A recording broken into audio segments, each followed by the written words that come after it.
तो भाई लोग चेंसो मैन की मूवी इंडिया में रिलीज़ हुए पूरे 3 दिन हो चुके हैं और अगर अभी तक तुम्हारे मन में ये सारे डाउट है कि ये मूवी मुझे थिएटर में देखने जानी चाहिए कि नहीं, इसका एक्शन कैसा है, इसका एनिमेशन कैसा है, इसकी फ़ैन सर्विस कैसी है, क्या ये डीमन स्लेयर से बेटर है कि नहीं और 3 दिन में इसने कितने पैसे कमाए।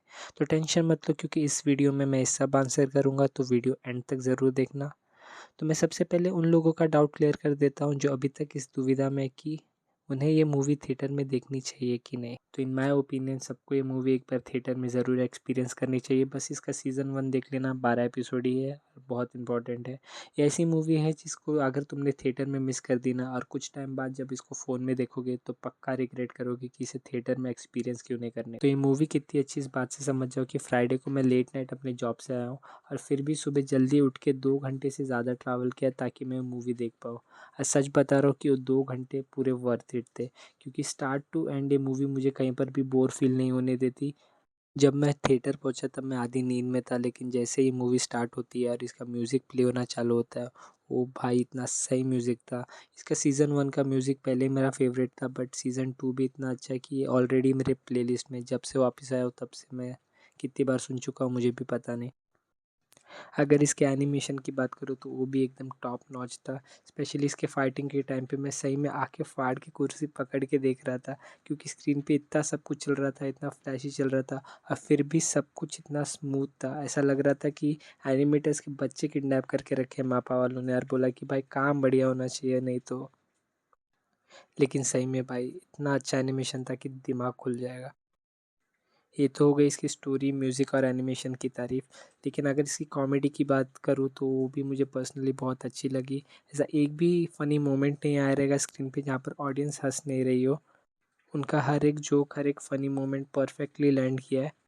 और बात करूँ इनके फ़ैन सर्विस की, तो हाँ भाई फ़ैन सर्विस है, बहुत अच्छा है, थिएटर से खुश होके निकलोगे। लेकिन सबसे अच्छी बात वो फ़ैन सर्विस कहीं से भी फ़ोर्स नहीं लगती कि नहीं भाई दिखाना है ऑडियंस को इसके लिए दिखा रहे।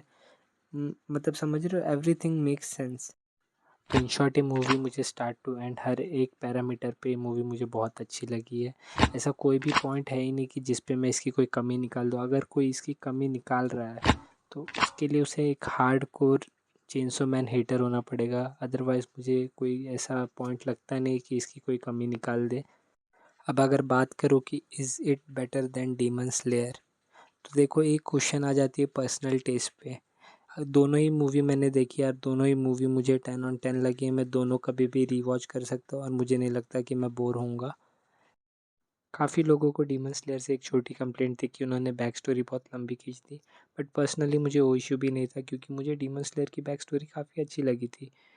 बट इट्स जस्ट कि मुझे chainsaw man as a show पहले से ही डीमन स्लेयर से थोड़ा बेटर लगता है, इसलिए मुझे इसकी मूवी भी डीमन स्लेयर से बेटर लगी।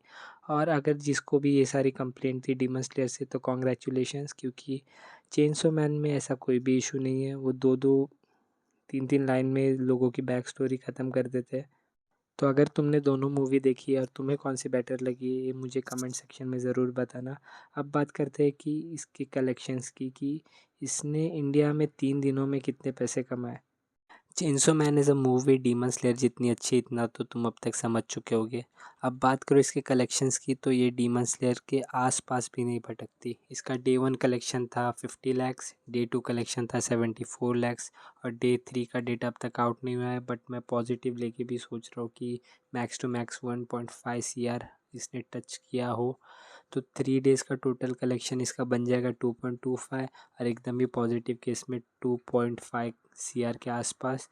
ये कितना ख़राब है इस बात से समझ जाओ कि डीमन स्लेयर का लोएस्ट पर डे कलेक्शन था 85 लैक्स। मतलब उस मूवी ने एक भी दिन ऐसा नहीं था कि 85 लाख से नीचे की कलेक्शन की हो इंडिया में। और ये नंबर कहीं से भी आगे जाके बेटर नहीं होने वाले क्योंकि थर्सडे को कांतारा रिलीज़ होगी, जिसके बाद ये पक्का मैक्सिमम थिएटर से उतर जाने वाली है।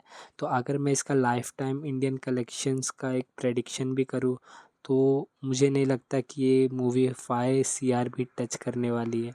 तो देख रहे हो कि जहाँ पर एक एनिमे मूवी डीमन स्लेयर ने 70 करोड़ का लाइफ टाइम किया इंडिया में, और उधर ही दूसरी तरफ चेंसो मैन जो उतनी अच्छी मूवी होने के बाद भी डीमन स्लेयर का 10% भी बिजनेस नहीं कर पा रही है। चेंसो मैन के ऐसे लो परफॉर्मेंस के पीछे काफ़ी रीज़न हो सकते हैं, तो मैं एक-एक करके सब पे आता हूँ।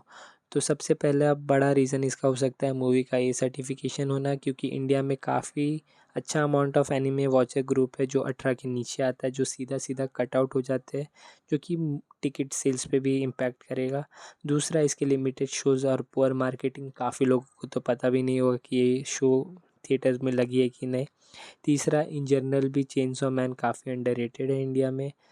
डीमन स्लेयर ने 70 सीआर का लाइफ टाइम किया है, लेकिन उससे पहले उसके 4 सीज़न आए हुए थे। 2 रिकैप मूवी लगी थी इंडिया में, और तुम ऐसे रास्ते पे भी देखोगे तो कोई एक रैंडम सा अंकल मिल जाएगा जिसने अकाज़ा की टी-शर्ट पहनी हो। तो जिससे पता चलता है लोग फ़ैमिलियर है डीमन स्लेयर से, रोज़ डिस्कशन में आ रहे हैं, लोग बात कर रहे हैं डीमन स्लेयर की। ऑन द अदर हैंड, अगर तुम चेंसो मैन की बात करो तो 3 साल पहले इसका पहला सीज़न एयर हुआ था।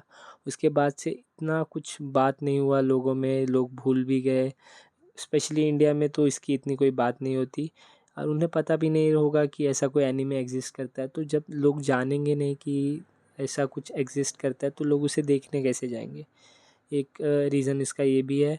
और चौथा, इसकी टाइमिंग कि इसने क्लैश कर लिया एक शिनचैन मूवी के साथ। हालाँकि वो भी इतना कुछ ख़ास कर नहीं रही है, लेकिन वो क्लैश कहीं न कहीं थोड़ा तो इसके सेल्स को इम्पैक्ट किया होगा। और नेक्स्ट वीक ही एक बड़ी मूवी कांतारा भी रिलीज़ हो रही है, जो कि और भी इसका मार्केट ख़राब ही करने वाली है।